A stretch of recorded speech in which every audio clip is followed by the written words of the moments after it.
everyone, and welcome back to Art a la Carte. This video is going to be kind of a companion piece to Monday's video where I customized a marker starter set using 14 pastel colored markers. If you haven't seen that video, I'll leave a link to that at the end of this video or in the description box below. But what I wanted to do in this video was to create a piece using just the markers in that set. That way, if there's any artists who are wanting to start their Copic collection, they can see how this palette really works together. So this piece is only going to be colored using those 14 markers from that set. Now I'm going to go ahead and speed through the rest of this process and get right into the coloring part.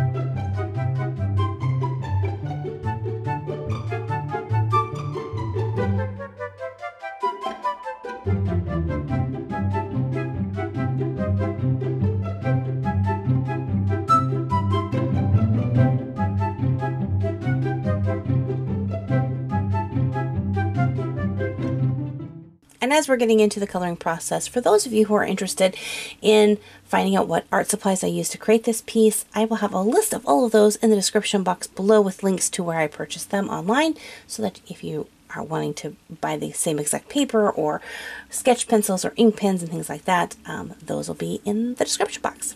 Also, another link that is in the description box, if you're interested in getting a digital copy of this piece, I have a link to my Etsy shop where you can purchase this line art and several other coloring page line arts as well.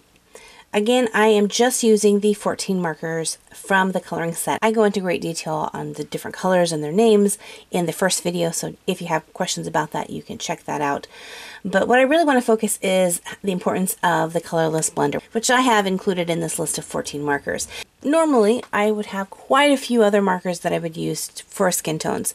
But because this palette is very limited in skin tones, I have to make do with what I've got. So that's where your colorless blender is really going to come in handy.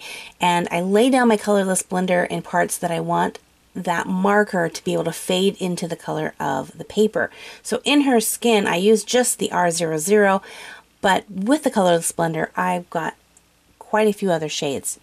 Also, another fun thing about these markers is though in the color family groups they blend well together, laying two different color families over top of each other is going to give you a new color. So having the R00 and the Y00, put those on top, you're going to get a peachy orange color.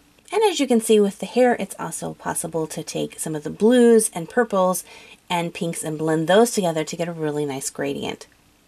For the shading, I mostly use the V20 with just a little bit of the Warm 0.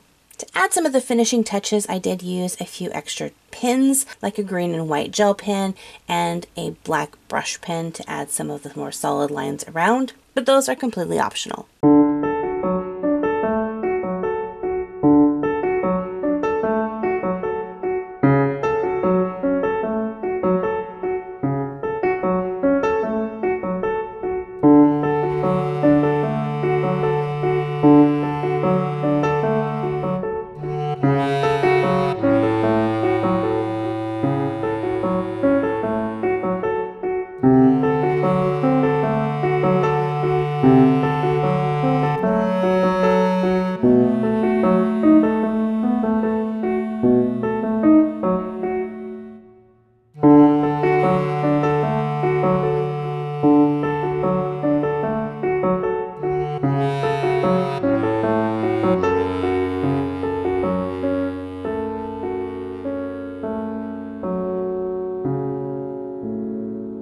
So hopefully this picture gives you a good idea of how these 14 markers work together. Again, this is just my personal pick. This isn't an actual official set that Copic puts out, but because Copic markers are open stock, you could definitely take a list of these markers and purchase the set individually, or change it up and customize it to however you want it to be.